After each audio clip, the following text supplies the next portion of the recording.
Itu ya makanya saya ngelarang teman-teman itu di daerah. Dulu itu kalau sidang, Mas, sidang terdakwa itu pakainya pakai baju, dikasih baju koko, sidang itu pakai petis, pokoknya marah, Mas. Maka saya marah, Mas. Sekarang nggak lagi.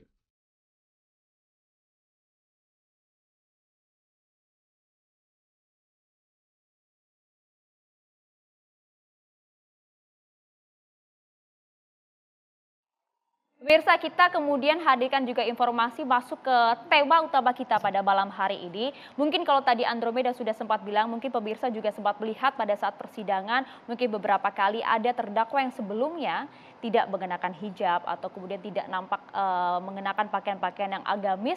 Pada saat digelar persidangan kemudian berubah total Mendadak secara alim. pakaian. Jadi mendadak alim. Nah, ini yang kemudian menuai pro dan juga kontra dari pernyataan seorang jaksa agung yang juga sempat mengenakan, dilarang mengenakan atribut agama pada saat persidangan. Cukup sopan saja. Cuplikannya ada itu di YouTube-nya Deddy Corbuzier, coba kita simak bersama ketika Jaksa Agung ST Burhanuddin.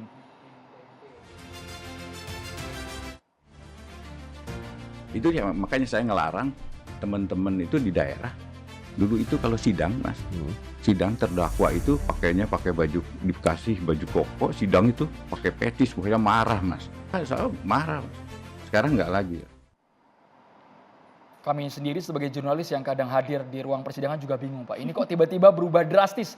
Kemarin mungkin tidak mengenakan apapun atribut yang menutup wajah, tiba-tiba ya bisa dikatakan menutup semua wajah mukanya seperti itu ya, Maria. Kita tentu juga sempat lihat kejadian ini beberapa kali di sejumlah persidangan. Nah, tapi dari pernyataan tersebut pemirsa, ada juga yang kemudian kontra dengan pernyataan jadi Jaksa Agung ini. Ada beberapa, tidak hanya dari kalangan anggota DPR saja, tapi sejumlah pakar juga mengatakan hal yang sama. Ini paling tidak Komisi 3 DPR bakal rapatkan polemik larangan atribut keagamaan di persidangan. Ini dari DPR, Andro. Serius, kalau sudah DPR turun tangan, artinya akan memanggil Jaksa Agung dalam waktu dekat. Kita tunggu nanti perkembangan seperti apa. Dari Majelis Ulama Indonesia juga menyatakan pakaian itu penutup aurat sekaligus adalah identitas bahkan hiasan bagi seseorang. Maka pakaian itu biasanya menunjukkan identitas diri. Karenanya simbol pakaian agama jangan dipakai oleh terpidana. Jadi memang di masyarakat ada yang setuju, ada juga yang tidak, dengan masing-masing alasannya juga cukup kuat.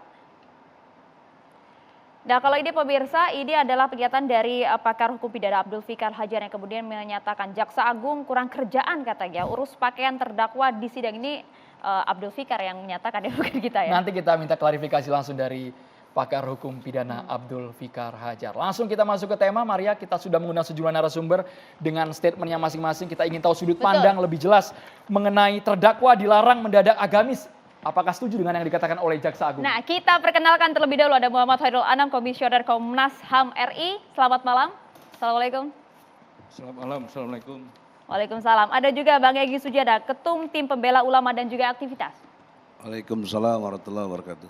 Kami juga mengundang politikus Partai Nasdem, Ibu Irma Suryani Caniago. Selamat malam Ibu Irma, Assalamualaikum. Selamat malam, Assalamualaikum warahmatullahi wabarakatuh. Waalaikumsalam. Kemudian praktisi hukum, Bang Rasman Arif Nasution. Selamat malam. Selamat malam, Assalamualaikum warahmatullahi wabarakatuh. Waalaikumsalam. Kami juga mengundang melalui Zoom. Sampai sejauh ini tadi sih sudah berkenan untuk hadir dari Ketua Komisi Kejaksaan RI. Tapi kami terus coba untuk menghubungi Bapak Barita Simanjuntak. Yang sekarang sudah tersambung adalah pakar hukum pidana, Bapak Abdul Fikar Hajar. Selamat malam. Selamat malam, Andromeda dan Mbak Maria. Ya. Sebelum ke Anda, Pak Abdul Fikar, kita coba ingin ke Pak Anam terlebih dahulu. Pak, mungkin dari Komnas HAM kemarin sempat kita mendengar respon dari apa yang disampaikan oleh Jaksa Agung. Memang menurut Anda, apakah hal ini kurang tepat? Ya, sebelum menjawab kurang tepat atau tepat, sebenarnya ada dua perspektif. Perspektif pertama adalah kita harus melindungi independensi dari peradilan, dari pengaruh apapun. Kalau saya bilang kemarin apapun itu termasuk misalnya media, baik media konvensional maupun media sosial, untuk mempengaruhi bagaimana proses peradilan itu digiring sesuai dengan opininya, itu nggak boleh. Bahkan dalam beberapa instrumen hak asasi manusia itu soal menjaga independensi itu ketat sekali. Termasuk karena fenomena media kenceng, itu dikasih atensi sendiri. Nah, itu yang pertama. Nah, sehingga dengan perspektif ini kita jadi bertanya, apakah orang yang memakai atribut apapun, termasuk atribut agama dalam persidangan, khususnya terdakwa, itu mempengaruhi independensi peradilan ataukah tidak. Nah, bagi kami dalam catatan kami sebenarnya nggak mempengaruhi apapun. Nah, yang dibutuhkan itu misalnya kalau kejaksaan misalnya, ya tindakan kerja yang profesional, bagaimana membuktikan semua narasi tuntutannya misalnya atau dakwaannya. Jadi ini nggak ada hubungannya. Yang berikutnya adalah perspektif berikutnya yang paling penting dalam proses peradilan ini sesuai dengan juga KUHAP kita, sopan santun. Nah, batasannya kesopanan itulah yang menjadi alat ukur apa yang kita pakai. Nah, dalam konteks ini sederhana sebenarnya.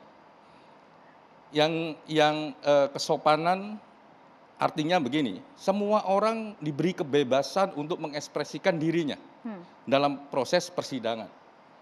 Batasannya apa? Ya sopan santun itu.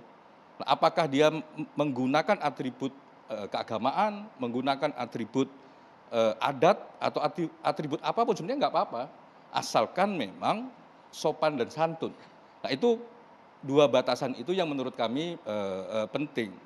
Nah kami belum mendapatkan penjelasan secara komprehensif ya, gamblang begitu, apa dibalik argumentasi pelarangan ini. Kalau orang ada yang menyatakan ini mendadak alim seperti itu, bisa sangat mempengaruhi persepsi di ruang persidangan, baik itu publik maupun bahkan mungkin majelis hakim. Saya kira kalau kita cek ya, banyak terdakwa yang mau pakai pakaian agama maupun yang pakai pakaian batik kayak saya gini, prosesnya berjalan dengan baik gitu ya. Beberapa kalau memang terbukti salah ya tetap salah.